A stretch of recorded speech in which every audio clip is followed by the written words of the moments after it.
केंद्र चल रहा है उसके अंदर भी लोग जाते हैं, अपना कार्य करते हैं, अपनी समस्याएं बताते हैं, उससे अपना व्यापार की प्रगति की ओर जाते हैं। जो महिलाएं जिस कार्य के लिए कुछ पढ़ी लिखी हैं तो उनको अपनी जगह पे अन्य कार्यों में लगाया जाता है, कुछ समूह मिल जाती हैं, तो उनकी बेरोजगारी को दूर करने के लिए हम लोग पूरे खंड विकास अधिकारी, मैं, पूरे हमारा कर्मचारी, ब्लॉक परिवार, सब लोग बैठकर उनकी जो समस्याएं हैं उनको सुनने का काम, हर बृहस्पति को ब्लॉक डे पर हम लोग ब्लॉक पे बैठते हैं, उनकी समस्याओं को सुन करके दूर करते हैं। हाँ, जैसे हमारे यहाँ युवा मंगल दल है, क्रीडा है, तो उनकी टीम हम पूरी ब्लॉक में 73 गाँव पर हमारा जो क्रीडा के अधिकारी लोग हैं वो बैठते हैं। उनको प्रतिवर्ष कोई ना कोई उनकी कंपटीशन, उनकी प्रतियोगिता, उसमें रेस, कबड्डी, बैडमिंटन, क्रिकेट, इस तरीके के खेलों का उद्घाटन कर करके उनको पूरे ब्लॉक स्तर में जो टीम निकल के आती है उसको हम लोग जिले स्तर पर ले जा करके यहाँ कंपटीशन करवाते हैं। पुलिया हमारा बाढ़ग्रस्त क्षेत्र है, पूरी पुलिया जहाँ जहाँ पे हमें आवश्यकता थी, जहाँ जहाँ के रास्ते थे, जो ब्लॉक को उपलब्धि के लिए काम दिया जाता था उसको मैं अपनी निपुणता से करता था। विकास खंड के अंदर सर्वप्रथम खड़ंजा का निर्माण हमने पूरे ब्लॉक क्षेत्र में करवाया। बेरोजगारी की स्थिति को हम लोग इस तरीके से देखते हैं कि प्रति ग्राम सभा में जी राम जी के द्वारा जो मनरेगा का कार्य चल रहा है उसके अंतर्गत जो भी महिलाएं जाती हैं उनको प्रतिदिन के हिसाब से पैसा दिया जाता है। एक तो सबसे बड़ी समस्या आवास की, परिवार रजिस्टर की नकल, वृद्धा अवस्था पेंशन, सामूहिक विवाह, इस सब चीज़ों की जो समस्याएं ब्लॉक स्तर पे होती हैं उनको हम लोग ब्लॉक डे वाले दिन जिनको जो समस्याएं उनको बुला करके उनसे पूरी तरीके से निपुणता से कर करके अपने कर्मचारियों से विभागीय आदमियों को दे करके उनके कार्य को पूर्ण कराने का कार्य हमारी प्राथमिकता रहती है।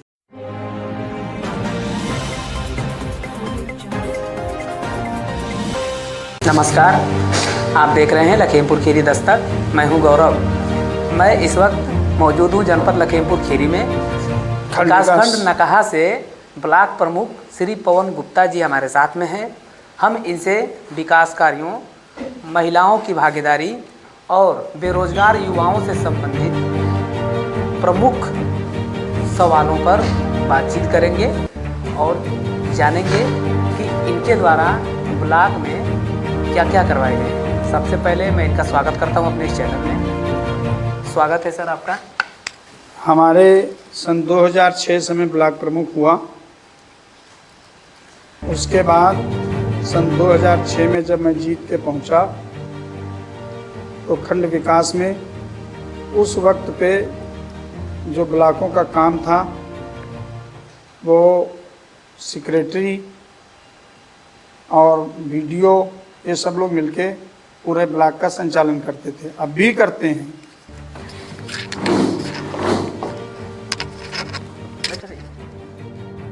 सन 6 में जब मैं जीता तो सबसे पहले एक जो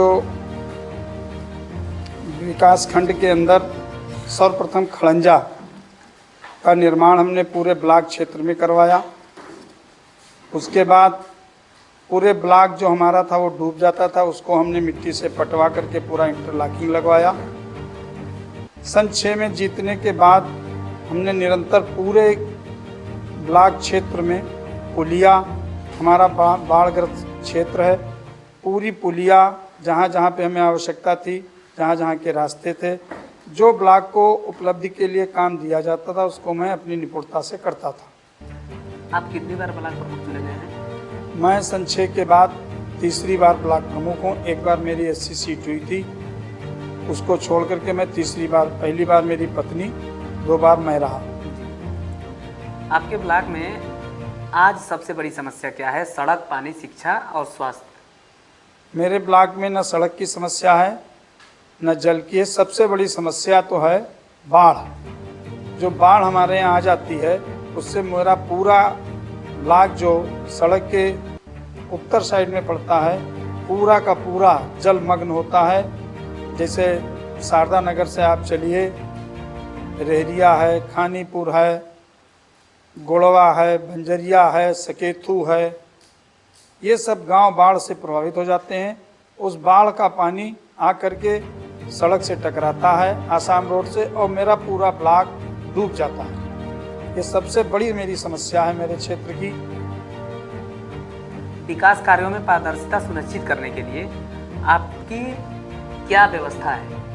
देखिए, हम लोग अपने पूरे क्षेत्र में जो बाढ़ की समस्या है उसको माननीय मुख्यमंत्री जी से हम लोगों ने अनुरोध किया था, जिस पर उन्होंने तुरंत सुनवाई कर करके ठोकरे बनवाने का काम प्रारंभ कर दिया। अगली बाढ़ आने से पहले माननीय मुख्यमंत्री जी की कृपा दृष्टि से हो सकता है कि अगली बार मेरे ब्लॉक में बाढ़ ना आवे। जो पानी निकलने का रास्ता वो बनाने के लिए निरंतर प्रयासरत हैं। महिलाओं को आत्मनिर्भर बनाने के लिए आपके ब्लॉक में कौन कौन सी योजनाएं चल रही हैं? महिलाओं को आत्मनिर्भर बनाने के लिए हमारे ब्लॉक में समूह के माध्यम से सर्वप्रथम हमारे यहाँ दरिया फैक्ट्री लगी हुई है, जिसके अंदर दरिया गेहूँ जा करके दरिया का प्रोजेक्ट बनता है। जो वो प्रोजेक्ट होता है वो मार्केट में सप्लाई होती है। इसी तरीके से महिलाएं हमारे यहाँ लखपति दीदी भी हैं, जो समूह के माध्यम से पैसा अर्जित कर करके अपनी ज़मीन का निर्माण कर करके उससे पैसा पैदा करती हैं। कुछ महिलाएं दरी का भी काम करती हैं, कुछ महिलाएं सब्जी बोने का भी काम करती हैं, कुछ महिलाएं मुरब्बा अचार बनाने का भी काम करती हैं। इस तरीके से मेरे पूरे ब्लॉक में जो लगभग 1200-1300 समूह बने हुए हैं, उनके माध्यम से सारी महिलाएं आत्मनिर्भर करने के लिए हम लोग निरंतर प्रयास रहते हैं। उसमें कुछ महिलाएं केयर टेकर भी हैं, कुछ महिलाएं समूह के माध्यम से राशन वितरण भी करवा रही हैं, सफाई कर्मी के भी कार्य पर कार्यरत हैं। इस तरीके से मेरा पूरा ब्लॉक समूह के माध्यम से महिलाएं सब आत्मनिर्भर की ओर बढ़ रही हैं। ग्रामीण महिलाओं की सुरक्षा और सम्मान को लेकर के आपकी प्राथमिकताएं क्या हैं? ग्रामीण महिलाओं की सुरक्षा के लिए माननीय मुख्यमंत्री जी का एजेंडा जो है, जो डंडा भी है, यही पर्याप्त है कि महिलाएं सुरक्षित अपने घर से जाती हैं, सुरक्षित अपने घर से आती हैं। अभी एक बात आत्मनिर्भरता की कही गई। हमारे ब्लॉक में लगभग 73 ग्राम सभाओं में ऑटो रिक्शा का प्रचलन समूह के माध्यम से चालू किया गया है। जो महिलाएं ऑटो रिक्शा चलाती हैं वो सुरक्षित अपने ब्लॉक को भी जाती हैं, अपने शहर को भी जाती हैं, शहर से सुरक्षित अपने घर को आती हैं। माननीय मुख्यमंत्री जी के एक जो दंडात्मक कार्रवाई है उसमें महिलाओं को कोई भय नहीं है, कोई उनको छूने का बोलने की किसी की हिम्मत नहीं है जो उनको देख सके। पंचायत स्तर पर महिलाओं की भागीदारी बढ़ाने के लिए आपके तरफ से क्या किया जा रहा है? महिलाओं की भागीदारी बनाने के लिए 33% तो आरक्षण सरकार ही दे रही है। उसके बाद कहीं कहीं पर जो महिलाएं सशक्त हैं वो अपना चुनाव भी लड़ती हैं। हमारे यहाँ पर 40% महिलाएं आरक्षण और स्वयं सामान्य सीट पर भी जीत के सामने आती हैं। आपके ब्लॉक में बेरोजगारी की स्थिति को आप कैसे देखते हैं? बेरोजगारी की स्थिति को हम लोग इस तरीके से देखते हैं कि प्रति ग्राम सभा में जी राम जी के द्वारा जो मनरेगा का कार्य चल रहा है उसके अंतर्गत जो भी महिलाएं जाती हैं उनको प्रतिदिन के हिसाब से पैसा दिया जाता है। जो महिलाएं जिस कार्य के लिए कुछ पढ़ी लिखी हैं तो उनको अपनी जगह पे अन्य कार्यों में लगाया जाता है, कुछ समूह मिल जाती हैं। तो उनकी बेरोजगारी को दूर करने के लिए हम लोग पूरे खंड विकास अधिकारी, मैं, पूरे हमारा कर्मचारी, ब्लॉक परिवार सब लोग बैठकर उनकी जो समस्याएं हैं उनको सुनने का काम हर बृहस्पति को ब्लॉक डे पर हम लोग ब्लॉक पे बैठते हैं, उनकी समस्याओं को सुन करके दूर करते हैं। क्या आपके ब्लॉक में स्किल डेवलपमेंट या स्वरोजगार प्रशिक्षण केंद्र ब्लॉक स्तर पर चल रहा है? हाँ, स्वरोजगार प्रशिक्षण केंद्र चल रहा है। उसके अंदर भी लोग जाते हैं, अपना कार्य करते हैं, अपनी समस्याएं बताते हैं, उससे अपना व्यापार की प्रगति की ओर जाते हैं। अगर आम जनता या युवा अपनी समस्या लेकर के आपके पास आते हैं तो आप कितनी जल्दी समाधान करते हैं? देखिए, जैसे ब्लॉक स्तर में सबसे बड़ी समस्याएं क्या होती हैं? एक तो सबसे बड़ी समस्या आवास की, परिवार रजिस्टर की नकल। वृद्धावस्था पेंशन, सामूहिक विवाह, इस सब चीज़ों की जो समस्याएं ब्लॉक स्तर पे होती हैं उनको हम लोग ब्लॉक डे वाले दिन जिनको जो समस्याएं उनको बुला करके उनसे पूरी तरीके से निपुणता से कर करके अपने कर्मचारियों से विभागीय आदमियों को दे करके उनके कार्य को पूर्ण कराने का कार्य हमारी प्राथमिकता रहती है। आवास की बात आपने की, तो ब्लॉक में कई जगह पर कई पंचायतों से ये शिकायत आई है कि पहले से ही, अभी तो ऑनलाइन सर्वे हुआ है लेकिन कई प्रधानों ने अभी से पैसा वसूल लिया है। देखिए, ये मेरी कोई जिम्मेदारी नहीं है। प्रधान को अपने गांव में कार्य करना है। यदि वो पैसा वसूलेगा और जर्नल पैसा वसूला आवास नहीं दे पाएगा तो ये जनता उसको जवाब देगी। जी।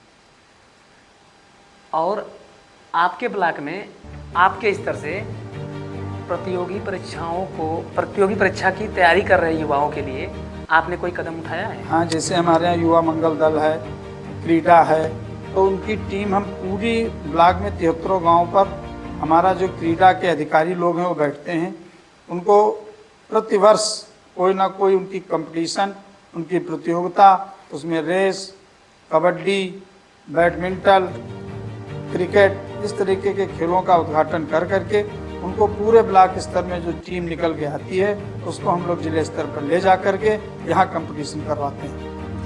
योजनाओं के लाभ अंतिम व्यक्ति तक कैसे पहुँचाते हैं? देखिए, योजनाओं के लाभ अंतिम व्यक्ति तक इस तरीके से पहुँचते हैं कि जब ब्लॉकों में सर्वे चालू होता है तो जो हमारे सेक्रेटरी हैं, हमारे एडीओ हैं, हमारे लोग खंड विकास अधिकारी हैं, हम लोग उसकी समस्याओं को सुनते हैं। जो सबसे निचले पायदान पर बैठा हुआ व्यक्ति है उसका राशन कार्ड बनवाने का काम होता है।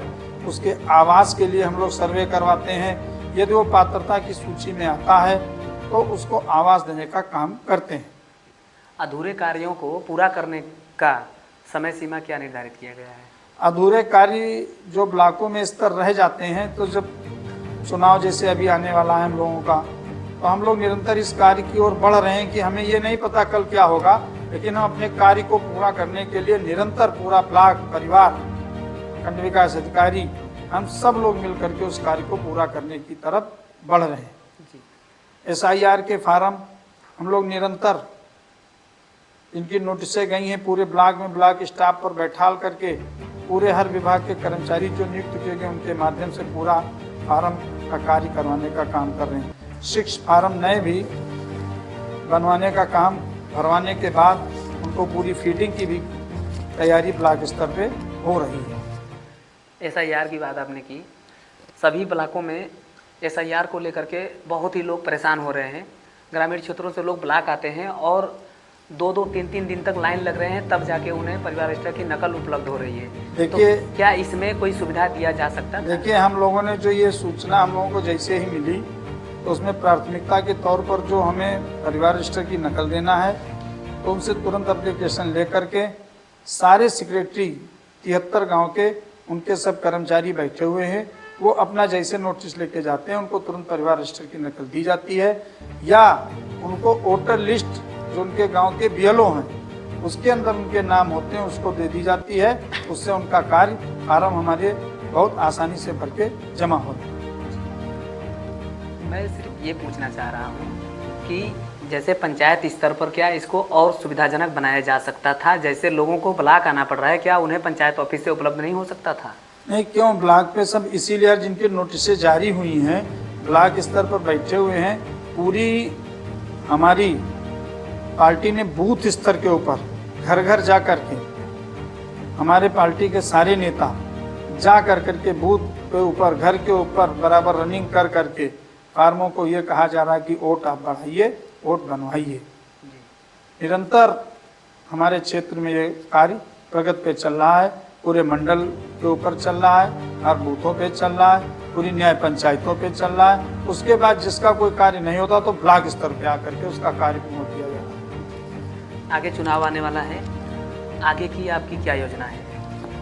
अब योजना तो अभी जैसा सरकार की मंशा होगी, चुनाव में आरक्षण की पूरी भूमिका रहती है। अभी तो हम लोग निरंतर अपने जो हमें जिम्मेदारी मिली है उसको मैं निरंतर कर रहा हूँ। आरक्षण के बाद जैसी स्थिति आएगी उस तरीके से कार्य करने के लिए तत्पर हूँ। हमारे चैनल के माध्यम से ब्लॉक की जनता को क्या संदेश देना चाहते हैं? मैं ब्लॉक की जनता को ये संदेश देना चाहता हूँ कि मेरा ब्लॉक 15 ब्लॉक में नंबर 1 पर रहे, मेरे क्षेत्र की जनता खुशहाल रहे। मैं ईश्वर से भी ये कामना करता हूँ कि मेरे पूरे क्षेत्र में लोग खुशहाली रहे, फसल पैदा हो, हर तरीके की ज़मीन पे फसल पैदा होने का कार्य मेरे क्षेत्र में होता है। केवल मैं बाढ़ से जो ग्रसित हो जाता है मेरा ब्लॉक, उसमें ही किसान मेरा पीछे रह जाता है। नहीं तो मैं विकसित भारत की तरफ अपने जनपद में नंबर 1 पर जाने का काम मेरा नकहा ब्लॉक कर सकता है यदि बाढ़ की समस्या को दूर कर दिया जाए। धन्यवाद आपका, आपने अपना समय दिया हमें। ये थे ब्लॉक प्रमुख नकहा विकासखंड से ब्लॉक प्रमुख पवन गुप्ता जी। इन्होंने महिलाओं को लेकर के, बेरोजगार युवाओं को लेकर के और विकास कार्यों को लेकर अपनी बात रखी। अब देखना यह है कि यह ज़मीनी स्तर पर कहां तक उतरता है। बने रहिए लखीमपुर खीरी दस्तक के साथ। कैमरामैन मनसाराम चौहान के साथ गौरव।